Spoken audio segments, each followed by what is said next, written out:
After a year and a half of like very long days and nights and like really hustling, that started to wear on me, that I was in a space that I just didn't feel personally connected to the mission. And so I made the decision that I was going to leave. And I thought he needed a different COO. I had an eye twitch for like 6 months. Everybody was like, eat a banana. I was like, a banana is not going to fix this. Leading up to it, the eye was twitching? I had a 6-month left eye twitch and nothing fixed it. And then as soon as I quit, it went away. All right, super excited to share this conversation with you. As I record this, it's the start of October, which means beginning of sweatpants season for us in the Northeast and the start of baseball playoffs. My guest that you can kind of think about is like the Moneyball GM of picking incredible tech startups to grow her career at. If you've seen Moneyball, you know Billy Beane is one of the main characters. He won by spotting underdeveloped and undervalued talent, putting them in the right systems and in the right situations, and making a bunch of tough calls along the way. And that's exactly what my guest, Mallory has used to essentially navigate her entire career working in tech. And she's won a lot.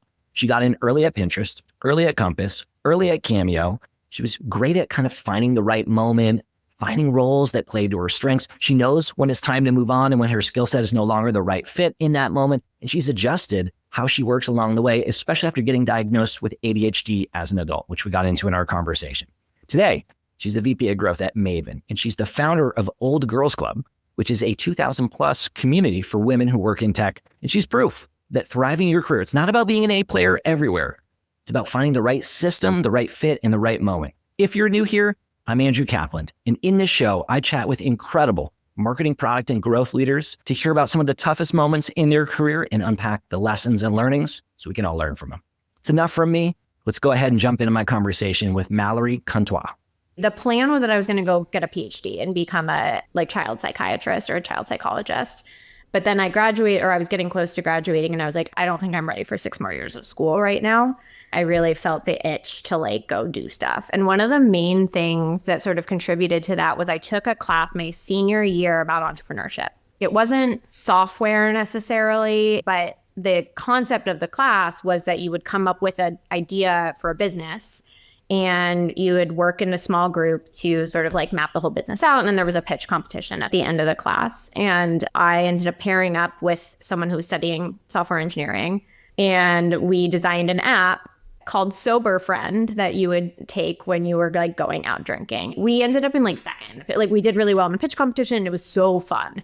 And the thing that I loved about it was the idea that you could just create something without having to have physical goods was kind of mind-blowing to me. And I realized that so much of the research and the stuff that I had learned in all of my psychology classes applied to the decisions we were making, because I understood how people made decisions and what people would be worried about and how people thought. And so I was like, oh, this is actually really useful here. And then the other input was, I want to move to New York City and I need to make money in order to do that. So many Duke students go to New York after school, and I had grown up kind of near New York, and I liked the idea of living there. And so that was kind of my thing. I was like, all right, I'm going to go live in New York. And I was like, okay, now I need a job. And I honestly don't remember the exact steps that happened here, but a guy that I was in an a cappella group that was a fellow a cappella group to my a cappella group was we need somebody to just come work at our startup, an operations person that can do a bunch of stuff and understands how to use Excel. And I was like, cool, I can definitely do that. That seems easy. It was a Series B ad tech programmatic ads company in 2012, which was the thing. And so I got to experience that kind of early stage environment right out of school. That's fun. It's actually similar to kind of my journey. I graduated in 2008, so during the worst time you could graduate. And then I went into this big ad agency that was doing all the programmatic ad buys and banner ad buys for all these big clients. And when I tell people that, I feel shame. I'm I know it's not cool. It's not cool. But at the time that was hot. You know what I mean? That was some of the best jobs that you could get in tech. Yeah, totally. And it's, I mean, I can say this about almost every job I had before 2018. The things that I was doing seemed so simple and kind of silly. Now, even when we were building Pinterest, looking back at the conversations we were having, I'm yeah, obviously, how did we not get there faster? But you have to remember that the world was so different, and what people were using their phones for was so different, and how people were like discovering new things was totally different. And like, you know, what we call AI now was machine learning then. And like, we were the first ones to crack machine learning with images. And like, that's crazy. But now it's like, yeah, like whatever. And so it is that perspective that can kind of like throws me off sometimes. It feels like a little time shifty. Yeah. I mean, I feel that way about most of the learnings that I've had in my career. It's like every promotion that I got, that like I'd get a new job or I'd switch companies or whatever, and then I'd go through a little bit of a speed bump and figure out how to work through it. I always feel like looking back in hindsight, it's like, well, why didn't I get there quicker? But in the moment, you don't know. It's like, it's not clear sometimes what's on the other side, which is sort of the whole ethos of this show. So before we talk about some of the knockbacks, I want to go one step further on this journey with you. So talk about getting into your first tech job. I'm curious for you. You've obviously had a very impressive career. Folks listening to this will know a lot of the companies that you've worked at, a lot of the stops that you've had. I'm curious if there was a moment somewhere along the line for you where things accelerated a little bit and you feel like, hey, maybe I'm in the right spot. Not only am I in the right spot, I think I'm good at this. Do you have a moment like that where things kind of sped up a little bit? I think I had an up, then a down, then an up. Where the first up was when Pinterest really started to take off, and I was able to keep up. Like, I think it's one thing when you're at a company that's taking off, like you can kind of take some credit for that, but like not totally, right? Like, it's you and a bunch of people that did it together. The real test, I think, is if you can keep up as that company grows, because inevitably their budgets get bigger, they can hire better people, they become like a hotter place to work, better candidates come in. But if you're able to sort of like stay at the top of that company as a high performer and as somebody who's really contributing to the future of the company, I think that's like a big step. And I felt that way at Pinterest in my like third, fourth, and fifth year, where like we were growing so fast. I was there from 100 people to 2,500 people. And like up till the end, I'll say, I think one of the best people there. Like, I really had my shit together and I like really knew what I was doing.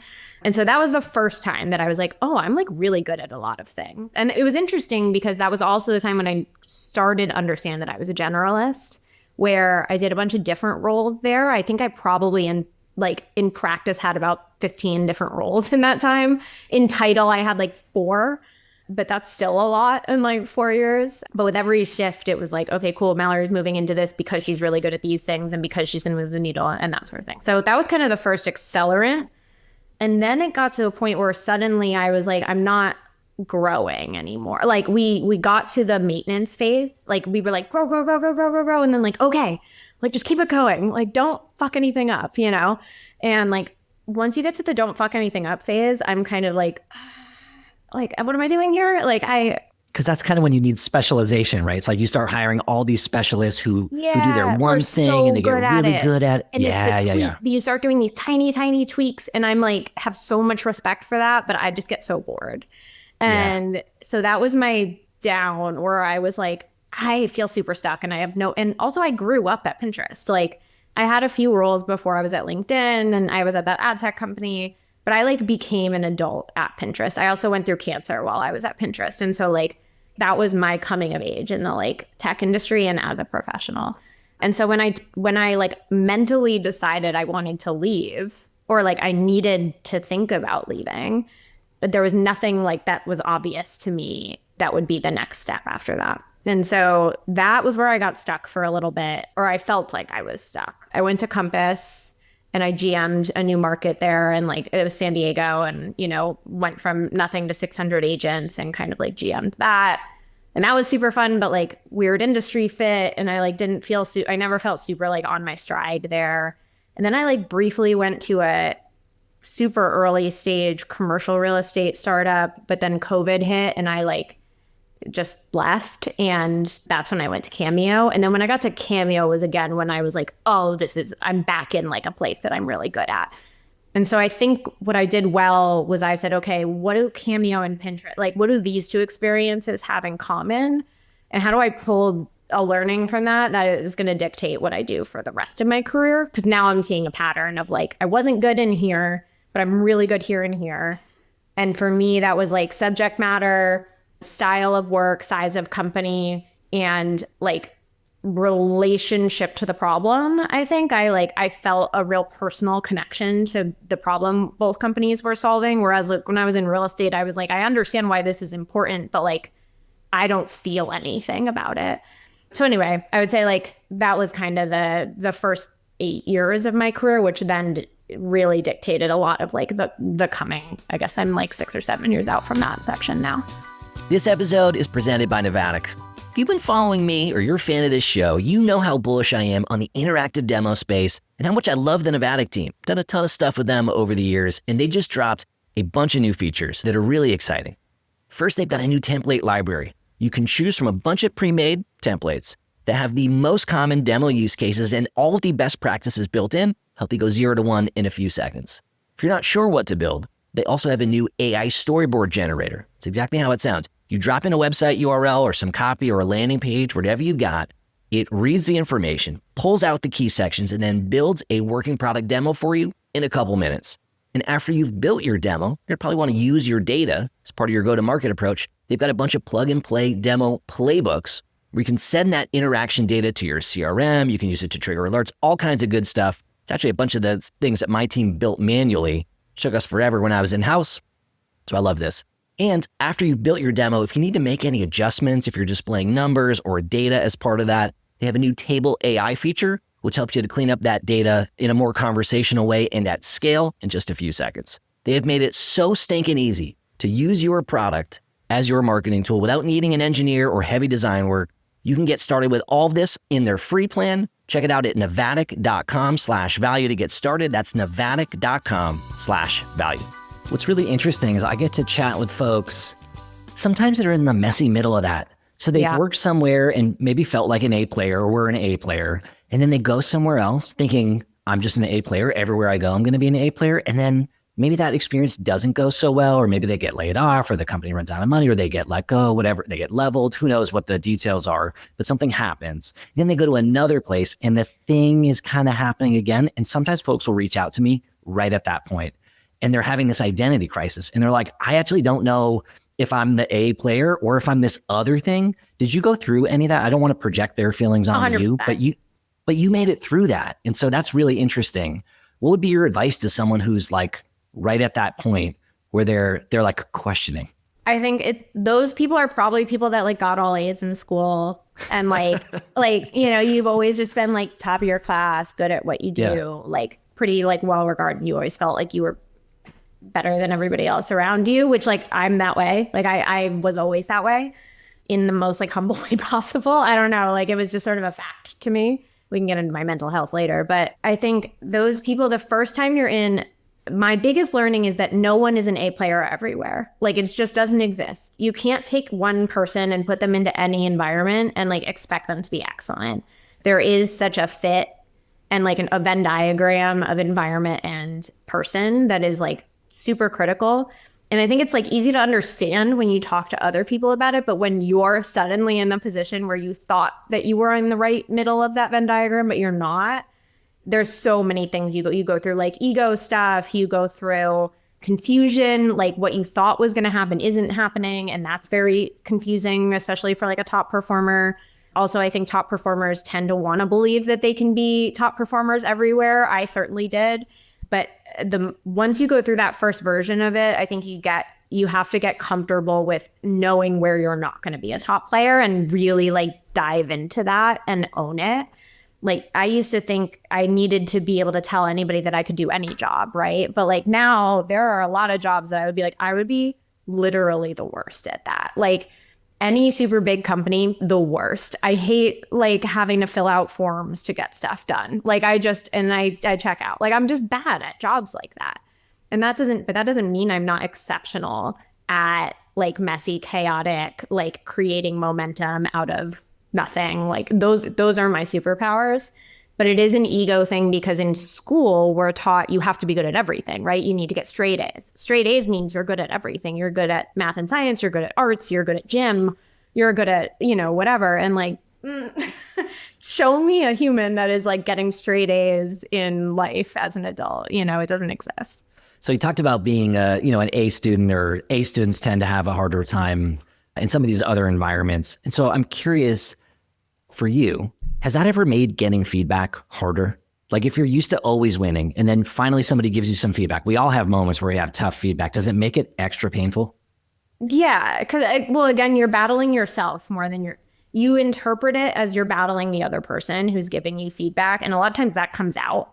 Like I have been really bad at receiving feedback in my career early on when I wasn't used to it, because you want to lash out because you're like, this is a you problem. Like I've never heard this before. No one's ever told me I'm bad at this. So like this is you, not me. And all of that learning kind of happens at once when you suddenly are like, oh, it is me. Like it is the environment.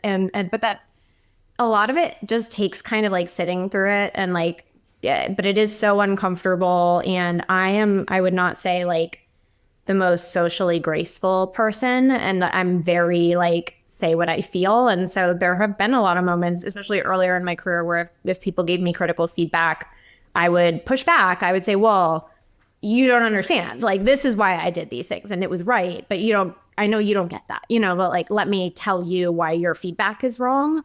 And the shift had to be like, perception is reality. Their perception is the reality of the situation, particularly when they're a manager, they are your manager and they're controlling your performance reviews and your paychecks and things like that. And so even if they perceive that I'm doing bad work, even if I'm not doing bad work, their perception that I'm doing bad work is the reality. And that means I'm doing bad work. And so, but the ego trip of it all, like there's a lot of therapy there. There's a lot of like talking to people I trust. There's a lot of like venting to partners or friends or whatever and being like, this person said da da da da, and then being like, yeah, you are kind of an asshole sometimes, or like, yeah, you aren't great at telling people what you're doing, you just kind of disappear.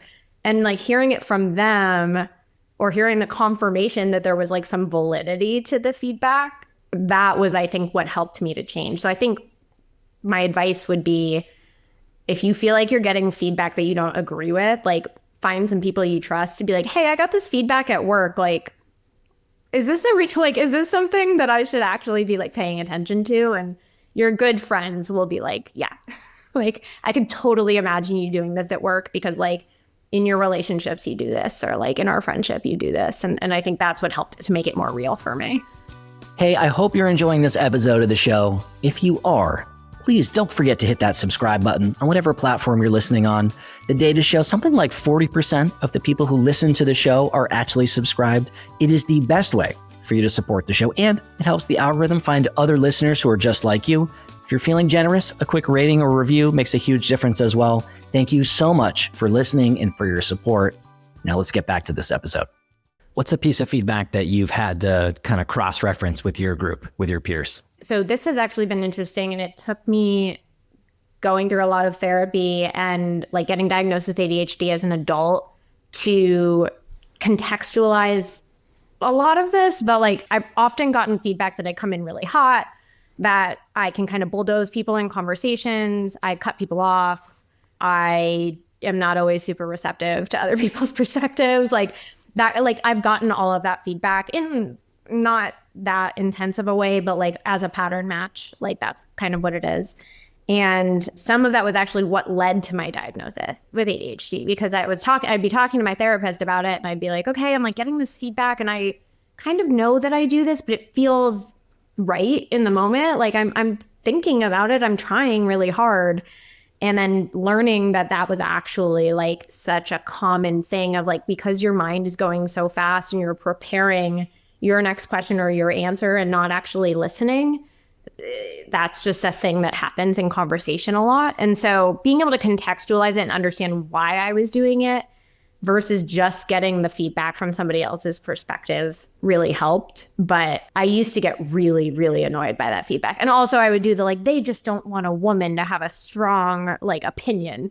And like sometimes that was it, but sometimes I was being a jerk. And like sometimes I was not being a good listener.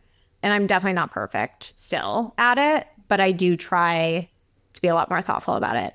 Also, it helps that my husband is the world's best listener.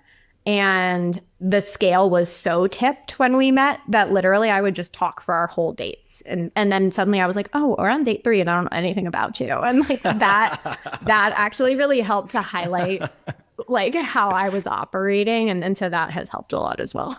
Have you ever asked him about that? Did he say like, oh, it's nice, like I didn't have to think about what to talk about? Like, oh, totally. Well, okay.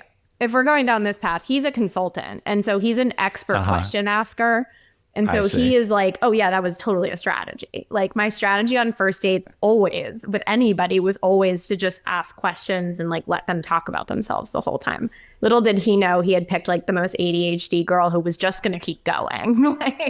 So it took a couple of dates for him to get a word in, but we're married I feel like now. the irony is a lot of times the things that we get feedback on, the things that we are working on are superpowers in other areas of life. It just depends on the context, right? You've mentioned context a few different times in our combo. And I've also heard that there's two types of conversationalists. There's folks who speak, then pause, and then speak, and then pause. And then there's folks who talk until they're interrupted. And then they interrupt when they want their turn to speak. And I feel like on average, if you're from the East Coast, you're the second thing. It's like you're the interrupt. Like, I don't know why that is, but getting to do what I do, coaching folks and advising, that's the pattern that I notice as well. So could have been a little of that. Maybe that's a small piece of your puzzle. Obviously, you've got the diagnosis as well. Yeah, absolutely. And it's just a personality type too. A lot of it's also insecurity. Like I feel I'll just keep talking until something lands because I want that feedback. Like I like the positive feedback when something finally lands and somebody's like, oh yeah, like, so I'll just keep going until I get that from someone. So that the type of person that's actually most challenging for me to have conversations with are the people that like wait their turn because I'm getting nothing. They're giving me nothing and I'm just continuing on. And so that has really been like the dynamic I've tried to work the hardest on. Yeah.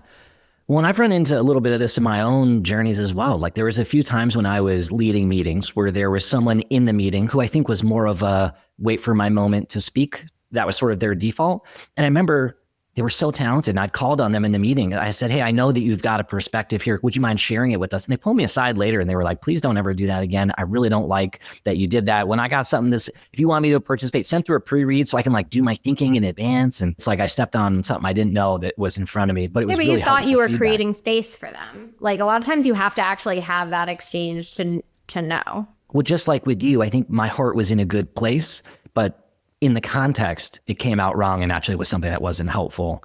And so where I'm going with this is I'm actually very curious if you've ever given this feedback to somebody else, because you're probably hyper tuned into this if it's something that you've worked on or gotten feedback on yourself.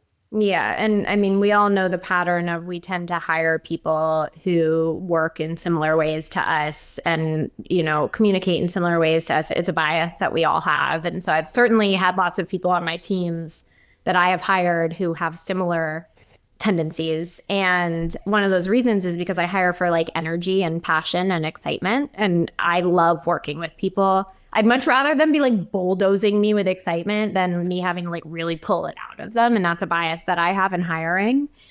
And so I have done a lot of coaching around that where it's like, okay, I love your energy. I love how excited you are. I love that you have all these ideas. Let's find the right ways for you to get them out of your head so you're not like anxious about saying them, because that's the first thing. And that is kind of like one of the hardest and first steps of recognizing that you're just thinking about your own ideas and you're not listening to anyone else.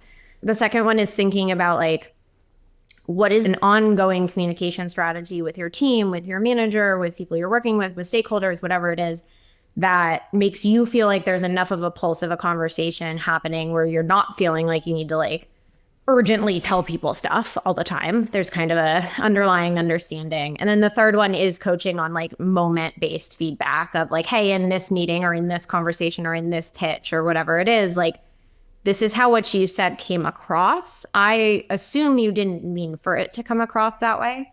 And that's always helped me in terms of like, I'm assuming best intent here. I know that you weren't trying to like not listen to this other person, but from their perspective, they were in the middle of a sentence and like you changed the subject and that, you know, doesn't feel good to them. So I'd say those are kind of the three pieces of, or the three categories of feedback I tend to give to folks that operate kind of similarly to me. Hey, real quick, if you've been enjoying this episode, I'm going to take a wild guess that you're a marketing, product, or growth team lead, which is also my background. And when I first started leading my very first growth team, I have never been more stressed and worked harder and longer in my career because I didn't really have the right system in place. I said yes to everything, and suddenly I was in every single meeting and all the decisions were flowing through me. And I still had my own individual contributor workload on the side. And eventually I stumbled into something that I now call my growth operating system. It's basically a plug and play framework with templates and rituals and how to structure meetings and how to create and document your strategy so that your team can move faster, you can run more experiments, you can win more without you being the bottleneck.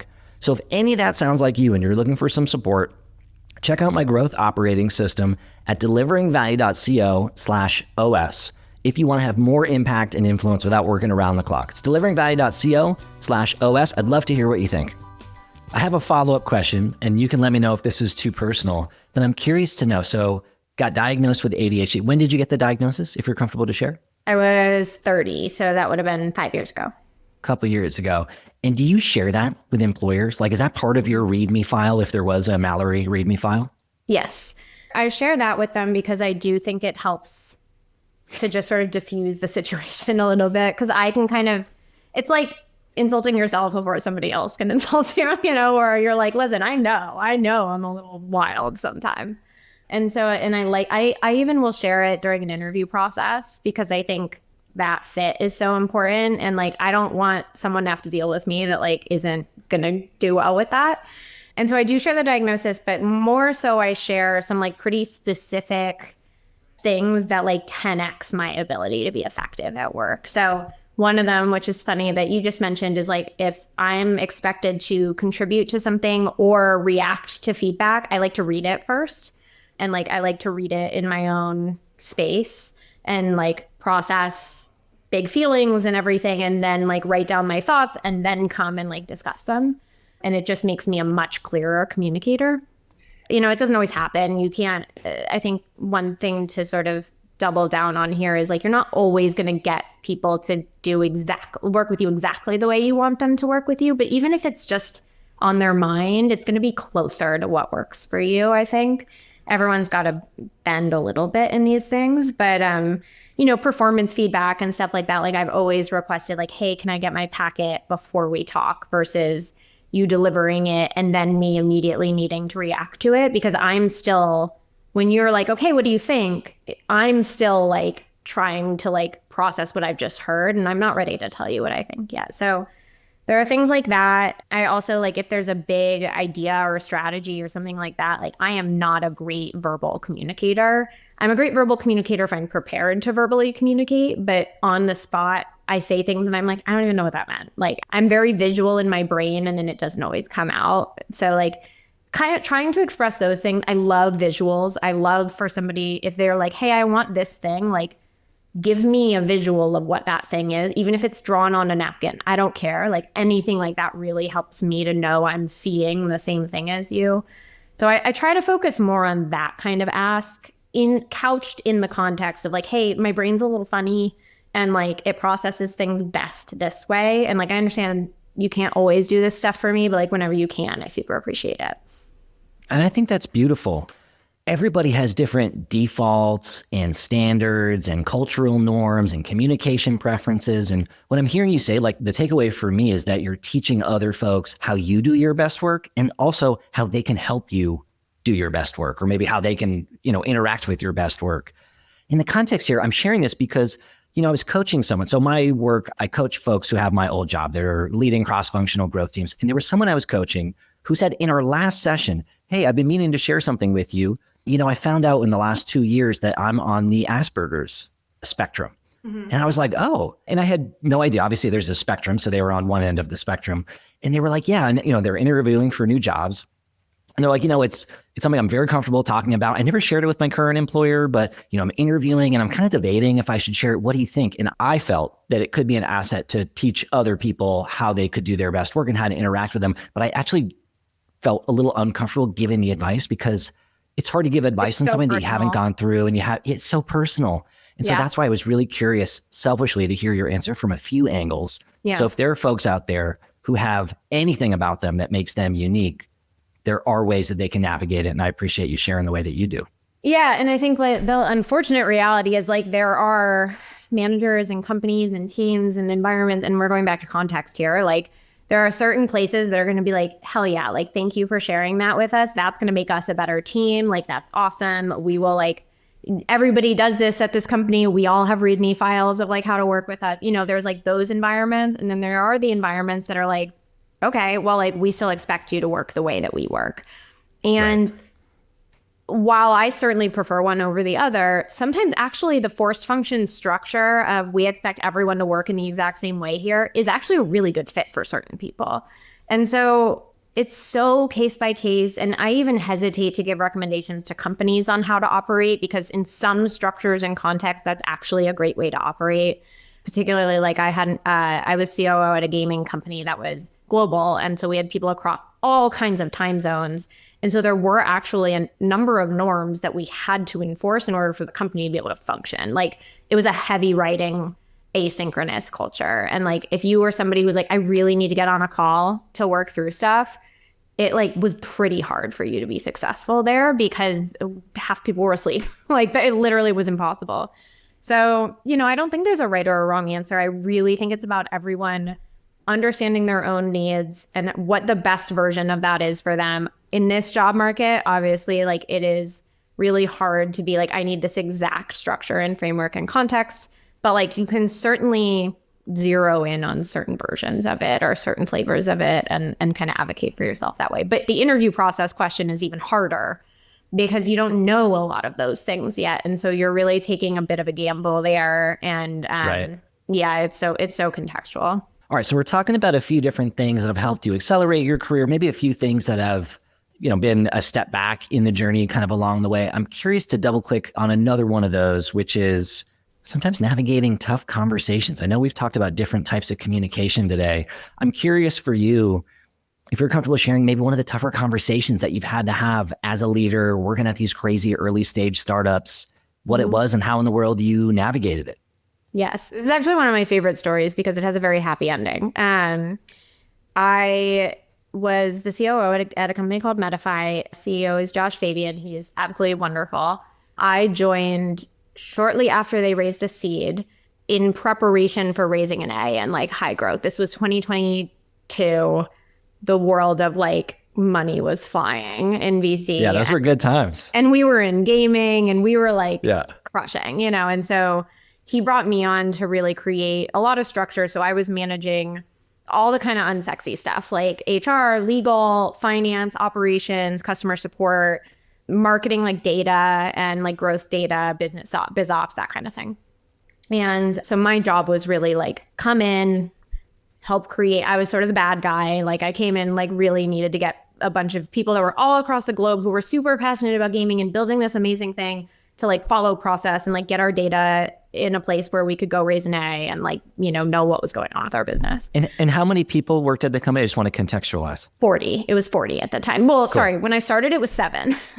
And then when I left, it was 40. So it was still pretty early when I joined. And so we were growing really, really quickly. And it was very like zeitgeisty. And so it made sense that we were growing quickly.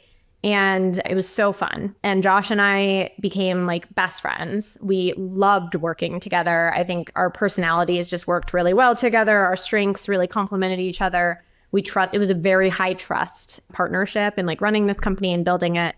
And it was fantastic. And we successfully raised a Series A from 776 and Tiger, like couldn't have gone better. I sort of did everything that I said I was going to do when I showed up, and it was awesome. And then, you know, the high of that raise sort of ended, and we now were like, okay, what does the next phase look like? And when I had started at the company, we had actually raised our seed and part of our A thinking about a like multi-vertical feature for the company where it wouldn't just be a gaming company, where it would be applied to a lot of other verticals. And then Josh made the decision that he really wanted to stay focused on gaming. And there were a number of reasons for that. And I think it was the right decision. The thing is that like, I am not super passionate about the gaming industry. I am academically interested in it. I think it's like fascinating and important. And like, obviously a huge part of the younger generation's like world experience now. And I loved getting to work in that field because I learned so much. But after a year and a half of like, very long days and nights and like really hustling, that started to wear on me, that I was in a space that I just didn't feel personally connected to. And again, going back to some of that pattern matching we were talking about earlier, I was really good at what I was doing, but I wasn't as good as I could be because I wasn't personally connected to the mission. And so I made the decision that I was going to leave, and that I thought he needed a different COO to go from Series A to B than he needed. I was the right person from C to Series A, but I did not think I was the right person from like A to C. And so it was hard for a number of reasons to have that conversation because A, I did not have another job lined up. B, we were very close friends and I didn't want to disappoint him or like let him down or have him feel like I was abandoning him or anything like that. C, I didn't want to freak investors out. You know, we had just raised and I was a big part of the raise and like I was in all the meetings and everything. And so there was like an optics issue there. And so I asked Josh if he would get pancakes with me. And we went out for pancakes and I started crying. Like I really was very emotional about it because it was scary for me. I had never like left a job without another job, but I felt so strongly compelled that this was the right decision because I cared so much about my relationship with Josh and I cared so much about my relationship with the team, and that I didn't want to just like throw the towel in for another year just to not like ruffle feathers. You know, I really wanted them to have the right people in seat to get, and I had equity. Like I wanted the company to do well. You know, there's all sorts of things. Yep. Anyway, we had the conversation. He was wonderful and gracious and supportive, and we came up with a great plan. And like I exited a few months later, but it was so hard. And it was, I every step of the way, I was like, am I like fucking up here? Like, I don't know why I feel so strongly about this. Why can't I just like push through and like do my job? Like, who cares? Why is it so whatever? Anyway, a year or two goes by and now Josh officiated our wedding 6 months ago and we got so much closer as friends. He is one of my absolute best friends now. And so I like to think that like real nagging piece of it was like I'm a little woo-woo, like some universal thing that was like, you're meant to be really good friends with this person. You can't do both. Like you guys can't be working together and develop the friendship that you're meant to have. And he's like so close to my husband now. And it really just released us to be friends. And like, we still talk about business all the time and whatever. But anyway, so it has a happy ending, but in the meat of it, I was like, I had an eye twitch for like 6 months. Like everybody was like, eat a banana. I was like, a banana is not going to fix this. Leading up to it, the eye was twitching? I had a 6-month left eye twitch and nothing fixed it. And then as soon as I quit, it went away. It was crazy. Wow. Yes, literally your body telling you know? Yeah. It knew. That's crazy. Hey, if you're enjoying the stories on this show and feeling like you're ready to tackle some of your own hurdles, I'm here to help. If you didn't know already, I offer one-to-one coaching specifically for people who work on or around growth teams who want to have a bigger influence and impact in their roles. Maybe you're navigating some tough moments, whether it's managing your team or handling feedback. Maybe you just want to step into a bigger leadership role. Or maybe you're at a unicorn company today and you want to make sure that the company doesn't outgrow your skill set. Either way, I can help. If you're interested in learning a little bit more, head to deliveringvalue.co/coaching to learn a little bit more and set up a call with me to see if we jive. All right, enough from me. Back to the episode. I was going to ask what happens leading up to that, because there are probably a bunch of folks who are going to listen to this who have put off something. And so I'm curious for you, like, well, one, if you put it off, and two, like if you prep for it, like did you role play it either with a friend or in the mirror or anything? Did you script out like what you were going to say? Obviously you're getting pancakes, but take us back to the moments leading up to that. Yeah, I feel like my whole life I've done the thing where I've like role played in the car, you know, and like said my piece out loud and that kind of thing. Yeah.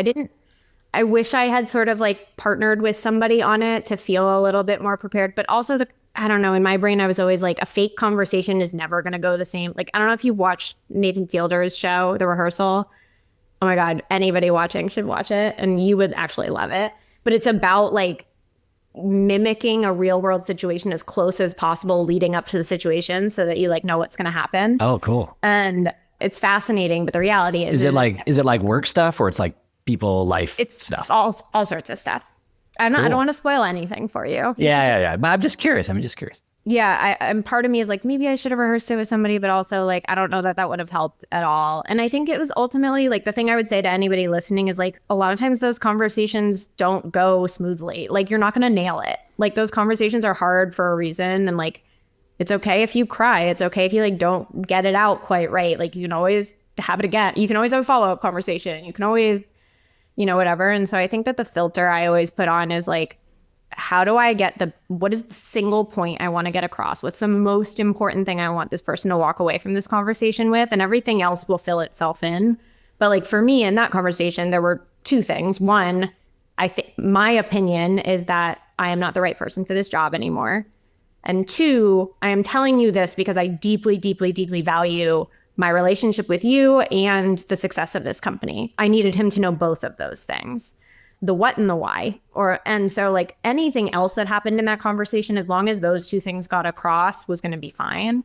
So even though I like cried and I don't know, I probably said some weird stuff, like whatever, like I got those points across and like that was all that mattered, and we were able to move forward. So I think that would be the advice I would have, is like, just instead of trying to memorize the whole thing, like instead of trying to memorize a script, pick like two core sentences that like you have to say. Like there are two things that you have to get out, and then everything else will kind of like figure itself out. So we've talked about a few things that haven't been part of your journey. We talked about some of the rehearsals. We talked about preparation a little bit. I'm curious for you in your career in general, if there have been things that have been helpful to work you through a few of the setbacks, whether it be mentorship, luck, timing, something else. What comes to mind for you? All of the above. Yeah, I mean, it's all part of it, right? Like so much of it is right place, right time, but a lot of it is like, it's not all luck. Like a lot of it, I did have a point of view pretty early on of like what I thought the world was going to look like 10 years from now and what role I wanted to play in that. So I think like that's probably the first thing, is doing that work of developing your perspective on what future you want to create, or like what you want to look back on and be like, that's cool that I was a part of that. So that's one thing. I think building community, OGC, building the Old Girls Club has been the world's biggest hack. Like I have 2,000 incredibly talented women on call at any point if I have a question or need anything.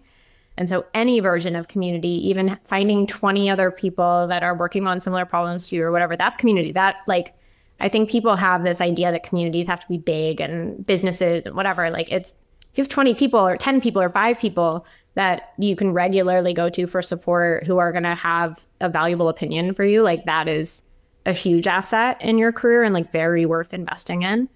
Unfortunately, I haven't had a ton of great mentorship, I would say. Like that has been something that I get that question a lot. Like I end up talking about the idea of mentorship quite a bit. And I wish I had more good stories to share, but like, man, it was a weird time to be a woman in tech in like the 2010s. Like it was just a very complicated environment. It felt very like every woman for herself a lot of times of just trying to survive. And mentorship I got outside of that was like, I had a lot of good leaders that I worked under that I learned from, but I don't know. I had a couple of people that really like I felt comfortable going to, but I'm always hesitant to recommend mentorship as like a lever. I think you're really lucky if you can find an amazing mentor, but things like building community and networks and things like doing the work to develop your own perspective and strategy, like those are much easier to control, I think. So that's kind of why I default to those. And if you could go back in time and give younger Mallory some advice that might be helpful in this career journey, what would that be? The biggest advice I would give is like to just throw the plan out. So one thing I didn't mention is that once I kind of got onto the startup track, I was like, I'm going to be a COO at a Series A company. Like that is it. That is like my dream life. Like how cool. It's still going to be early stage, but I'm like running shit. And like the COO is like the real, like the CEO is out there doing the stuff. The COO is the one that's like running the company. And like, that's what I'm going to do. And I'm going to be so happy when I do that. Everything I do is rolling up into that thing that is like on this pedestal. And I got there and it was like not that fun. It was like, it was fine. But it was just another job. It was great. It sucked. It was time consuming. I had an eye twitch. Like there was like a lot going on and it just doesn't feel real, like any different than anything else. And so I wouldn't change anything I had done, but my career, which we haven't really talked about what happened after that yet, but like I changed paths multiple times after that. And like if you told young me what I'm doing now, I'd be like, yeah, okay. And I know that's like a cliche thing to say, but I was an introverted operator that like didn't like to take external calls. Like now I talk to strangers all the time on the internet and like facilitate connections and like I'm in like media, like all of that seems like a totally different human being. And so just because it wasn't the plan, like doesn't mean that it's not awesome. And I wish I had like just given myself the grace to be okay with falling off the plan path a little earlier. Cause there was a real stressful few years there where I was like having a huge identity crisis. And for what, you know, like nobody felt that besides me. Those two patterns are ones that I think are pretty common on the show with people I get to interview. One, which is, hey, I got the thing that I always was working towards. And then right when I got it, I felt incomplete or it felt hollow or it didn't feel as meaningful as I was hoping it was going to feel. And then I wasn't sure who I was. And then I felt lost. Yeah. Like I hear that all the time. I think that that's really common. And then I also hear the other one, which I almost have to think, I'm not like a video gamer, but I almost kind of think about it like a video game analogy where sometimes you end up on these side quests and you don't end up going back to the main thing because they were just so fun and you just keep going down that road and you're like, well, I guess I'm on this other thing now. And so that's cool to hear you explain it in that way. Yeah. And I feel like it's just like, it's a learning path too. Like I think in your 30s, something that I find myself talking a lot about, especially now working at Maven, is like learning as an adult. And I feel like our 20s were like, we got to do the thing. And like we were told that we were on this path and we're like one foot in front of the other, whatever. And then you have that crisis in your 30s, inevitably some version of it. There is like a 30 to 35, like, am I on the right path crisis? And at some point in that crisis, I think you start inevitably exploring other paths, which goes hand in hand with learning new things. Like you just start getting exposed to new things and you're like, oh, this is kind of cool. This is interesting. It's what I loved about working at Pinterest was this theme of like discovering new things and whatever. And I think those side quests feel so good because you start learning again and you're like, oh, like we as humans, like it's good to learn new things. It's like fun and stimulating and interesting and like you learn things about yourself. And so I'm in it right now. Like I'm 35 and I feel like I'm very in that sense of like, I'm just kind of doing stuff where I feel like I'm going to learn a bunch of new stuff and like meet interesting people. And like, yeah, I don't really have a plan right now. Like, maybe I don't know if I'll ever have a plan again, really. Like it seems kind of like a bad use of time to make a plan now. So yeah, I do also find that that's a pretty common pattern. Anything that you haven't had a chance to say that you want to say in terms of just navigating your career and some of the ups and downs and kind of letting go of the plan and just going with the flow that you haven't had a chance to say directly to the audience? Yeah, I do talk a lot about following momentum and energy and like, again, back to some of the woo-woo stuff, but like I do think our bodies and minds respond in a way that like we don't often trust. But if you do start trusting it, things get just like easier. And I think we're programmed, particularly overachievers and high performers, we're programmed to think that things are supposed to be hard. We're programmed. I feel this to my core. Yeah. We are told that if we're not doing hard things, then like we're lazy or we're whatever. But the reality is when you're doing work you're really good at, it feels kind of alarmingly and disturbingly easy where you're like, I feel like I should be having a harder time or like maybe I'm not challenging myself enough because like there's this idea of like, wow, you can challenge yourself because you can do anything and whatever. And so I think I always encourage people to just try to like get comfy in that space of like, cool, this like feels pretty good. Like everything's kind of chill. Like, but I'm like making the money I need to. I'm growing. I'm like things feel like there's positive. There's a difference between chill and stagnant versus like chill and positive momentum. But like chill and positive momentum is supposed to feel like a really good dating experience where it's just like, oh, this is like super easy, but it's fun and like new things are happening and like this is cool, but I'm not stressed. Like if you feel that, just like keep doing more of that. And I think that's the path I've been on for the last 2 to 3 years. And it's fucking awesome. It's so fun to just be like, I now get to hang out with a bunch of really cool people and like talk about things I know about. And like my personality is weird, but people like it. And so I'm just going to like keep being weird on camera and like, you know, like all of those things that none of it makes any sense to me if I like really sit down and study it. So I'm kind of like, not going to sit down and study it. Just see what happens, you know? So that's kind of the last thing I would say is like that trusting of that instinct. I've never been wrong. Like that instinct I've fought it. I've fought it tooth and nail a lot of my life, but like it's never been wrong. Have you read the book, The Big Leap? It's by this guy, Gay Hendricks. It has a goldfish on the cover jumping from like a little goldfish tank to like a bigger goldfish tank. Does that resonate? No. What you're describing is essentially what that whole book is about, which is when you're living in alignment, it feels easy, and that you need to let go of all those other things that you think you're supposed to do, the things that feel hard if you want to achieve what you're capable of, and like kind of let go of the old version of you and become something much larger that you can't really define, but will reveal itself to you if you continue to follow those feelings. And that's really what you're describing to a T. That's really cool. Yep, that sounds right. Thank you for coming on, sharing your story, sharing a little bit of the game. For folks who want to follow you, that want to sign up for the Old Girls Club, where should we send? What link should we put in the bio here?